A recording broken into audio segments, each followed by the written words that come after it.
Hey, what is going on, guys? And today I will show you all the submachine guns with the best class setup in Call of Duty Black Ops 4, where I'm going to rank them worst to best.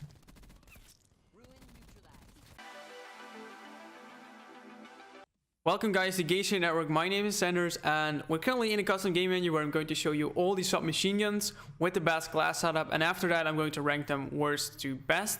But now let's dive into the creator class and show you these submachine guns.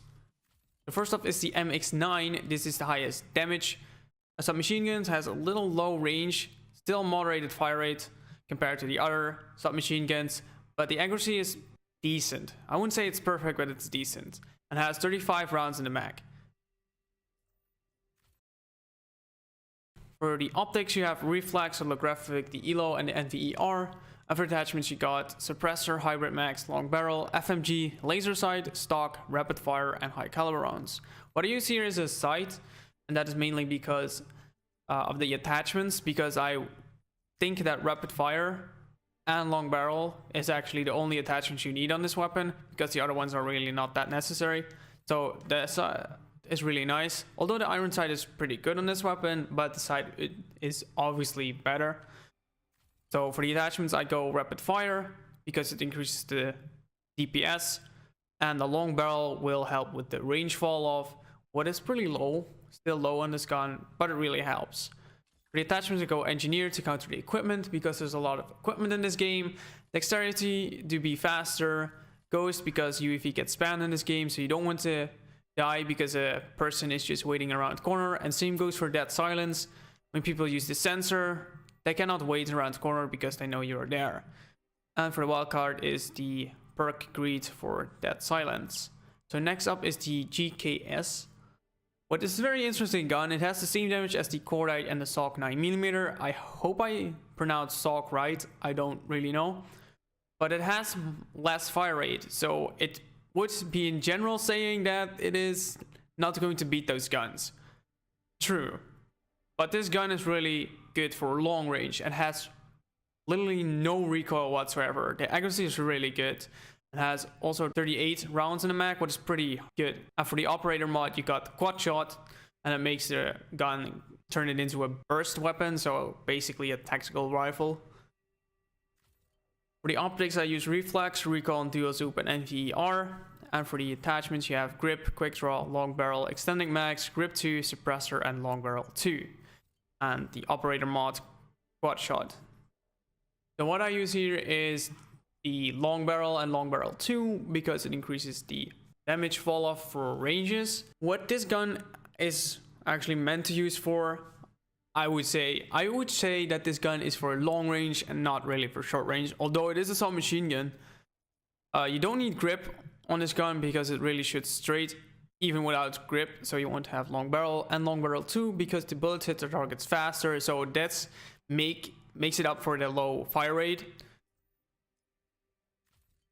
And for the operator mod, you're going to turn this weapon into a force burst weapon, and it also will increase the range, so that is what you want to max out because you want to actually use this weapon for long range. Basically it is still good for short range because it is a submachine gun, but the other weapons will probably outgun you when you use this weapon from close range, at least for the submachine guns anyway. It says that it increases the fire rate, but I don't say that is really true.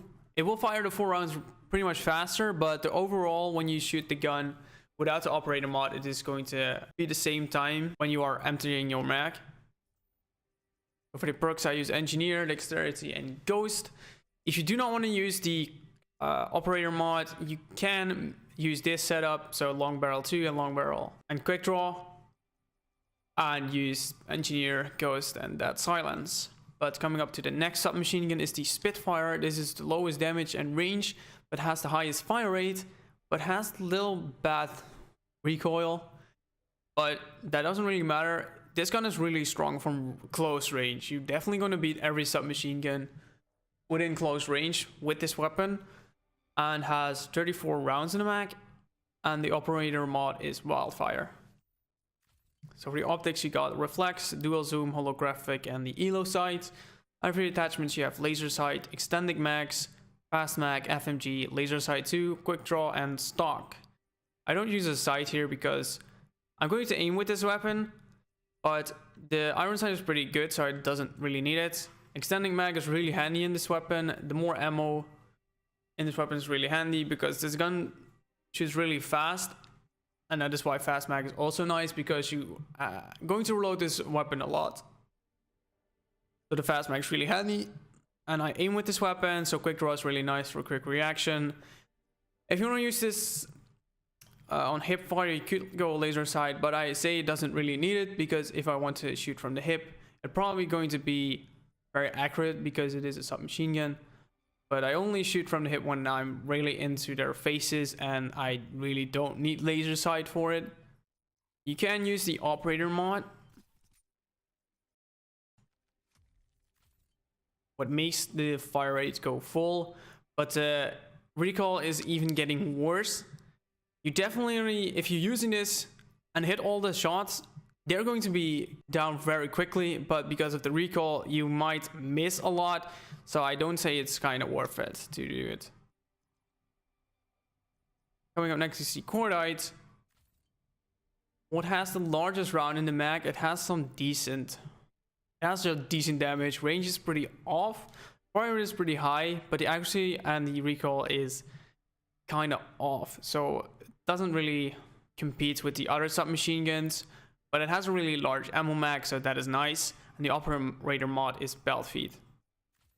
For optics, I use reflex, threat detector, holographic, and the elo sight. And for the attachments, you have extending mags, laser sight, FMG, long barrel, grip, rapid fire, and FMG2. But users know optic because the iron sight is pretty good. I use rapid fire to increase the DPS. The grip will help with the recoil a little bit, but it's still not really that great when you use grip. Long barrel to just help with the range. For the perks, I use engineer, ghost, and dead silence, and the wild cards for the attachment to the perk. What the operator mod does is that you get a lot of ammo and you don't have to reload, but it will overheat. This is kind of nice, but it doesn't really increase the overall DPS. Or you could just go rapid fire, but then you have to demolish some perks to make it usable, but I think it's not worth it. So for the last one is the Saug 9mm, and I hope I say that right. This is pretty a decent weapon. It has the same damage as the Cordite, but it has more fire rate, and it has really good accuracy, and recoil is also pretty good, and has 36 rounds on the mag, and the operator mod is dual wield. For the optics, you have reflex, holographic, threat detector, and the elo. For attachments, you have stock, fast mag, quick draw, grip, stock 2, fast mag 2, and suppressor. I don't use an optic because, again, the iron sight is pretty good. For the attachment, I use grip to help with the accuracy, a little bit more quick draw to fast reaction speed in gunfights. You're going to reload this weapon a lot, so fast mag is really handy. Or you could go suppressor if you don't want to be seen on the minimap, but it really decreases the range a little bit. For perks, I use engineer, ghost, and that silence. You could dual wield this weapon. It is pretty strong because you're shooting this weapon in both hands now. You cannot aim, so you shoot from the hip. And I don't want to rely on hip fire that much, so I do not use dual wield.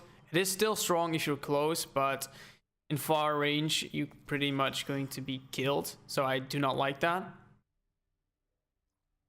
But those are for the machine guns, and now I'm going to rank them worst to best. So the worst submachine gun is the MX9, but that is mainly because I only think this gun is actually useful for short range, but there are a lot of submachine guns who just outperform this weapon.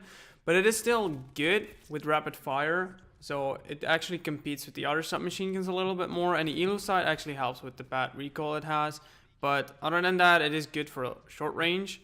The ammo on it is really low, I would say. You could just have fast mag on it, but I suggest you have rapid fire on it because that is much better. But you can still beat enemies from short range, so that is good. But if they are in long range, you're probably going to lose the fight anyway. So it would be better to just choose an SMG who performs a little bit better from longer range, because then you have a more balanced gunfights that you could win. But other than this gun, it is not really that bad. It is really good from close range, but besides that, it's not really that great.